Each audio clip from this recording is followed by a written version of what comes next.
تو تصور کے حصول کے لیے جناب والا ہمیں معرفات اربع درکار ہیں اور تصدیق کے حصول کے لیے قیاس درکار ہے. تو معرفات اربع یہ جناب والا کیا بنیں گے؟ علت مادی. قیاس کیا بنے گا صاحب؟ علت مادی. قیاس کیا بنے گا؟ علت مادی. تو آپ تصور کو آپ حاصل کریں گے تو جناب والا آپ کو کیا دیکھنا ہے؟ علت مادی صحیح ہو اور علت صوری یہ بھی صحیح ہو. تو اب علت مادی کے صحیح ہونے کا مطلب کیا ہوگا تصور کے حصول کے لیے؟ کہ معرفات اربع کیا ہوں؟ صحیح ہوں. تو معرفات اربع صحیح کب ہوں گے؟ یہ اس وقت ہوں گے پہلے ہم یہ دیکھیں گے کہ آیا معرف کے ذاتیات میں سے ہے یا نہیں. معرف کے ذاتیات میں سے ہے یا نہیں. اگر معرف کے ذاتیات میں سے ہو تو اب یہ جناب والا اس وقت صحیح ہوگا جبکہ ان میں سے ایک موصوف اور دوسرا کیا بن جائے؟ صفت بن جائے. ایک موصوف دوسرا صفت بن جائے. اور اگر معرف کے ذاتیات میں سے نہیں ہے تو جناب والا اس کے درست ہونے کے لیے ضروری یہ ہے کہ ان میں سے جو عام ہو وہ جنس بن جائے اور جو خاص ہو وہ فصل بن جائے. جو عام ہو جنس بن جائے، جو خاص ہو فصل بن جائے. تو اب معرف کے صحیح ہونے کے لیے ضروری یہ ہوا کہ اگر معرف کے ذاتی میں سے ہے تو ان میں سے ایک یعنی معرف میں سے ایک موصوف ہو جائے اور دوسرا صفت بن جائے، تب کہا جائے گا کہ معرف صحیح ہے. اور اگر معرف کے ذاتی میں سے نہیں ہے، ذاتیات میں سے نہیں ہے، تو پھر کیا ہونا چاہیے وہاں پر؟ ان میں سے جو عام ہو وہ جنس بن جائے اور جو خاص ہو وہ کیا بن جائے؟ فصل بن جائے. تو ان دو صورتوں میں معرف کیا ہوگا؟ صحیح ہوگا. ٹھیک. تو معرف تھا کیا یہاں پر بتائیے آپ؟ تصور کے حصول کے لیے علت مادی تھا یا نہیں تھا؟ جی. تو علت مادی کا تصور کے حصول کے لیے صحیح ہونا کس وقت ہم کو پتہ چلے گا بتاؤ؟ جبکہ ہم یہ بات جان لیں کہ معرف اگر معرف کے ذاتیات میں سے ہے تو ایک موصوف دوسرا صفت بن جائے. ایک معرف صحیح ہو جائے گا یعنی کہ علت مادی کیا ہو جائے گی؟ صحیح ہو جائے گی. یا جناب والا معرف کے ذاتیات میں سے نہ ہو تو ان میں جو عام ہو وہ جنس بن جائے اور جو خاص ہو وہ فصل بن جائے، تب ہم کہیں گے کہ تصور کے حصول کے لیے جو علت مادی ہے وہ صحیح ہے. اب تصور کے حصول کے لیے علت صوری کا صحیح ہونا ہمیں کیسے پتہ چلے گا؟ یہ اس وقت پتہ چلے گا جناب والا کہ علت مادی میں جو طریقہ اپنایا جاتا ہے یعنی کہ علت مادی کے صحیح ہونے کے لیے جو شرائط اپنائے جاتے ہیں ان تمام شرائط پر وہ علت مادی یعنی کہ معرفات اربع کھرے اتریں، تب تو ہم یہ کہیں گے کہ جناب والا تصور کے حصول کے لیے جو علت صوری ہے وہ درست ہے. تصور کے حصول کے لیے علت صوری درست ہے. وہ کیا ہے؟ درست. یعنی کہ جو جنس ہو اس کو ہم مقدم رکھیں اور جو فصل ہو اس کو ہم کیا کریں؟ مؤخر کریں. جب ان شرطوں پر اتاریں گے تبھی تو ہم تصور کے حصول تک پہنچ سکتے ہیں. جی. تو اب یہ جنس کو مقدم کرنا اور فصل کو مؤخر کرنا، اس کے بعد ہمیں ایک حیت ایک صورت ہی تو حاصل ہوگی. اور خود معرف نفس معرف یہ کیا کہلائے گا؟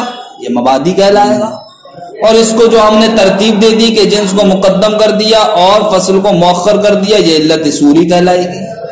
لہذا جب علت مادی یعنی کہ معرفات اربع نفس معرفات اربع یہ صحیح ہوں گے، یا جناب والا علت صوری تصور کے حصول کے لیے یعنی کہ معرفات اربع کے جو شرائط ہیں ان شرائط پر معرفات اربع کھڑے اترے، تب تصور کا ہمیں حصول ہوگا. اور اگر جناب والا ان میں سے کوئی ایک بھی فاسد ہو گیا یعنی کہ علت مادی کیا ہو گئی؟ فاسد ہو گئی، یا جناب والا علت صوری فاسد ہو گئی. سمجھ رہے ہو علت مادی سے مراد کیا؟ تصور کے حصول کے لیے کیا ہے بتاؤ؟ علت مادی سے نفس معرف کا صحیح ہونا، اور علت صوری سے مراد جو اس معرف کے صحیح ہونے کے جو شرائط ہیں ان شرائط پر اترے وہ،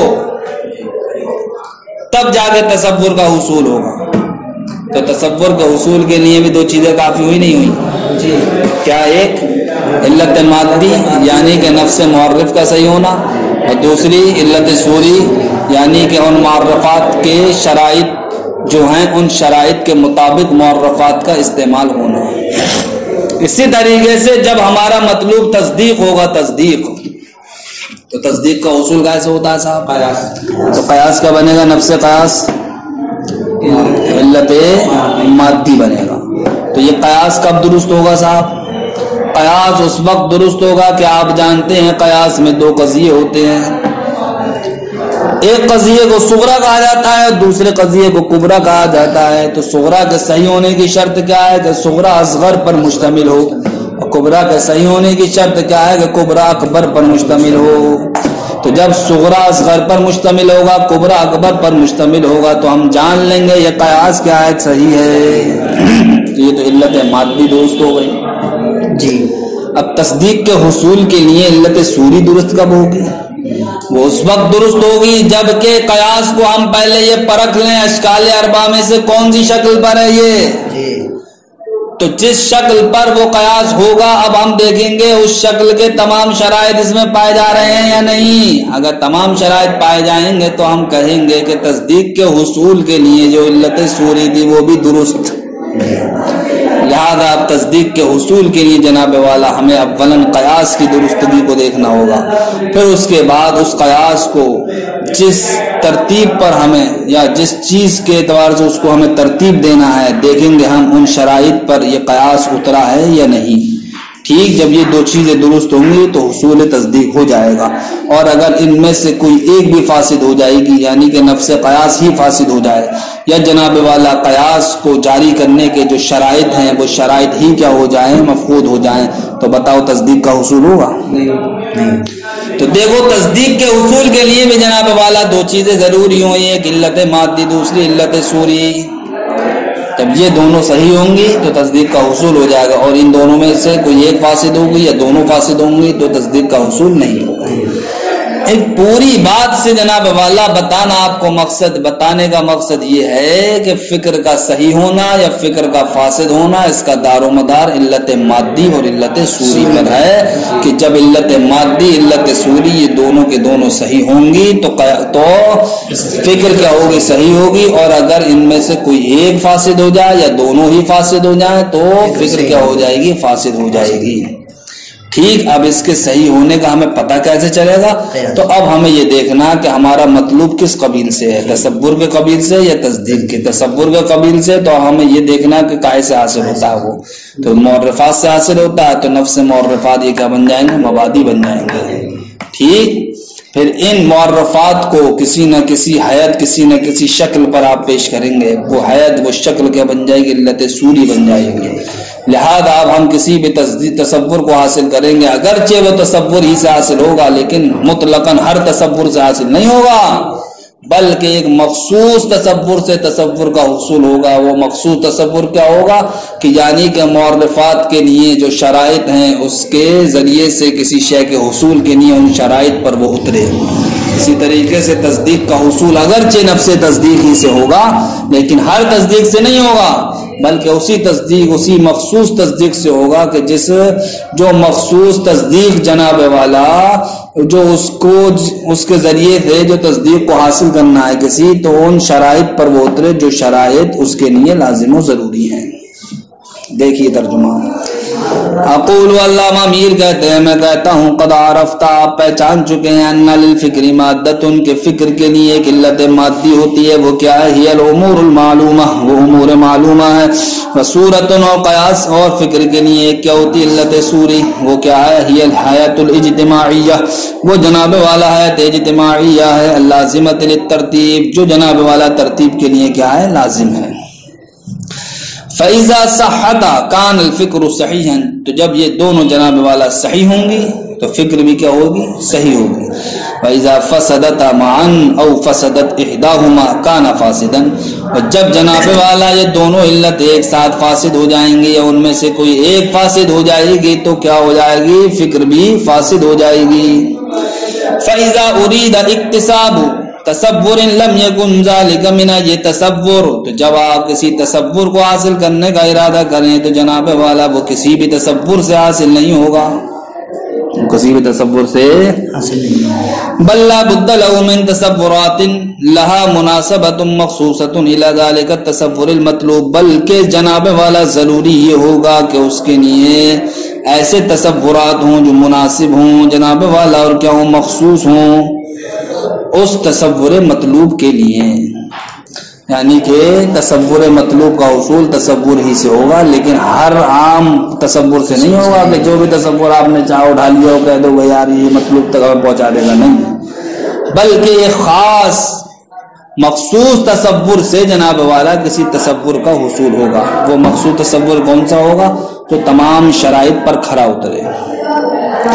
وقد الحال، اسی طریقے سے حال فی تصدیقات، تصدیقات کے حصول میں ہے، فلکل مطلوب من المطالب التصوریہ والتصدیقیہ، تو جناب والا مطالب تصوریہ و مطالب تصدیقیہ میں سے ہر مطلوب کے لیے مبادئ معینہ، کچھ نہ کچھ مبادئ معینہ ہوں گے، یکتسب منہا، جس سے جناب والا تصور و تصدیق کا حصول ہوگا۔ ثم ان اکتسابہ من تلک المبادئ، پھر یہ کہ جناب والا مطلوب کا حصول ان مبادئ سے لا يمکن، ممکن نہیں ہے کہ ان یکون بأی طریق کان کے کسی بھی طریقے پر ہو جائے، بل لا بد هناك من طریق مخصوص له شرائط مخصوصہ، لیکن وہاں بلکہ ضروری یہ ہوگا کہ جناب والا ان مبادئ کے لیے ایک مخصوص طریقہ ہو اور ان کے لیے کچھ مخصوص کیا ہو شرائط ہوں۔ فیحتاج فی کل مطلوب الی شیئین، تو اب جناب والا ہم ہر مطلوب میں، یعنی کہ چاہے وہ مطلوب تصوری ہو چاہے وہ مطلوب تصدیقی ہو، دو چیزوں کے محتاج ہو گئے یا نہیں، علت مادی اور احداہما، ان میں سے ایک تو جناب والا تمیز و مبادی عن غیرہا، وہ یہ ہے کہ جناب والا مبادی کو ممتاز کرنا ہے غیر سے، یعنی کہ علت مادی کو صحیح کرنا ہے۔ والثانی، اور دوسری چیز کیا ہے؟ معرفت الطریق المخصوص الواقع فی تلک المبادئ مع شرائطہ، اس مخصوص طریقے کی معرفت جو مخصوص طریقہ ان مبادئ میں واقع ہوا ہے، سمجھ گئے، ان کے شرائط کے ساتھ، ان کے شرائط کے ساتھ۔ فَإِذَا حَصَلَ مَبَادِئَهُ، تو جب جناب والا آپ کو مطلوب کے مبادئ حاصل ہو جائیں گے، وَسُلِكَ فِيهَا ذَلِكَ الطَّرِيقُ، پھر ان مبادئ میں آپ نے اس مخصوص طریقے کو کیا کر دیا؟ نافذ کر دیا، اُصِيبَ إِلَى الْمَطْلُوبِ، تو اب جناب والا مطلوب تک پہنچا جا سکے گا۔ وَإِنْ وَقَعَ خَطَأٌ إِمَّا فِي الْمَبَادِئِ أَوْ فِي الطَّرِيقِ، اور اگر جناب والا خطا واقع ہو گئی، اب خطا یا تو مبادئ میں واقع ہوئی یا پھر طریق مخصوص میں واقع ہوئی، تو اب مطلوب تک پہنچ جاؤ گے، لم یوسف، تو ایسے صورت میں مطلوب تک نہیں پہنچا جائے۔ فرماتے ہیں والمتکلف لتحصیل ہذین الامرین، ان دو امروں کے حصول کے لیے جو ضامن ہے انسان، تو وہ اسی طریقے سے ضامن ہے جیسا کہ اس فن کے حصول کا کیا ہے وہ ضامن ہے، جیسا کہ اس فن کے حصول کا ضامن ہے۔ تو اب آپ جب بھی کسی فکر کو غیر کسی فکر کو تمیز دلانا چاہیں کس سے؟ فکر فاسد سے، تو یہ اسی وقت ہوگا جبکہ آپ کو دو چیزوں کی معرفت ہوگی، ایک علت مادی، دوسری علت صوری۔ اس لیے اب آپ کا دار و مدار کائے پر ہوا؟ ان دو علتوں پر ہوا، لہذا اب آپ کسی بھی شے کو حاصل کرنا چاہیں گے تو آپ پہلے ضامن ہوں گے ان دو علتوں کی معرفت کے، اسی طریقے سے ضامن ہوں گے جس طریقے سے آپ دوسرے علوم کو حاصل کرنے کے لیے علم منطق کے کیا ہے ضامن ہے، کیونکہ علم منطق دوسرے علوم کو حاصل کرنے کا اعلیٰ ذریعہ ہے۔ قولہ لأن ظہور القوۃ النطقیہ، علم منطق کا نام منطق کیوں رکھا؟ دولینوں کا علم منطق کا نام منطق کیوں رکھا؟ یہ بات بتائی بھی جا چکی ہے کہ منطق بنا ہے نطق سے، جس کا معنی آتا ہے بولنا۔ اب نطق کی دو قسمیں ہیں، ایک کہلاتا ہے نطق ظاہری، دوسرا کہلاتا ہے نطق باطنی۔ نطق ظاہری کیا ہے؟ تکلم، اور نطق باطنی کیا ہے؟ معقولات کا جاننا۔ نطق باطنی تو علم منطق یعنی کہ یہ فن ایسا فن ہے جو انسان کے نطق ظاہری میں بھی تقویت دیتا ہے، یعنی کہ بولنے میں بھی تقویت دیتا ہے، چرب زبانی اسی فن سے آتی ہے، اور جناب والا نطق باطنی میں بھی یہ کیا دیتا؟ تقویت دیتا ہے، یعنی کہ معقولات کو آپ جو جانیں گے جو سمجھیں گے وہ جناب والا اسی فن کے ذریعے سے آپ سمجھ سکتے ہیں۔ تو چونکہ یہ فن جناب والا دونوں طرح کے نطق میں تقویت دیتا ہے، اس لیے اس فن کو نطق سے ہی مشتق کر کے کیا نام رکھ دیا؟ منطق رکھ دیا. کیا نام رکھ دیا اس کا؟ فرماتے ہیں اقول میں کہتا ہوں النطق یطلق علی النطق الظاہری کہ نطق کو یہ بولا جاتا ہے نطق ظاہری پر بھی. وہ تکلم، وہ کیا ہے نطق ظاہری؟ تکلم ہے. وعلی النطق الباطنی، اور نطق باطنی پر بھی بولا جاتا ہے. نطق باطنی کیا ہے؟ وہ ادراک المعقولات، وہ معقولات کا جاننا ہے. وہذا الفن یقوی الاول، تو یہ فن جناب والا پہلے میں بھی تقویت دیتا ہے، یعنی کہ تکلم میں بھی تقویت دیتا ہے. وَيُسْلَكُ بِالثَّانِي مَسْلَكَ السِّدَادِ، اور جناب والا دوسری والی چیز یعنی کہ معقولات کو جاننا، اس میں بھی یہ درست راستے پر چلاتا ہے، درست راستے پر. فَبِهَذَا الْفَنِّ يَتَقَوَّى، تو اس فن کے ذریعے سے جناب والا تقویت حاصل ہوئی. وَيَظْهُرُ قِلَا معنی النطق للنفس، اور جناب والا نفس کے لیے نطق کے دونوں معنی، نفس انسانیہ کے لیے نطق کے دونوں معنی کیا ہوتے ہیں؟ ظاہر ہوتے ہیں. المسمات بالناطقہ، کہ جس نفس انسانیہ کا نام کیا رکھا جاتا ہے؟ ناطقہ رکھا جاتا ہے. فاشتق له اسم من النطق، لہذا اسی مناسبت سے اس فن کو نطق سے مشتق کر لیا گیا اور نام کیا رکھ دیا گیا؟ منطق ہو گیا. کیا نام رکھ دیا گیا؟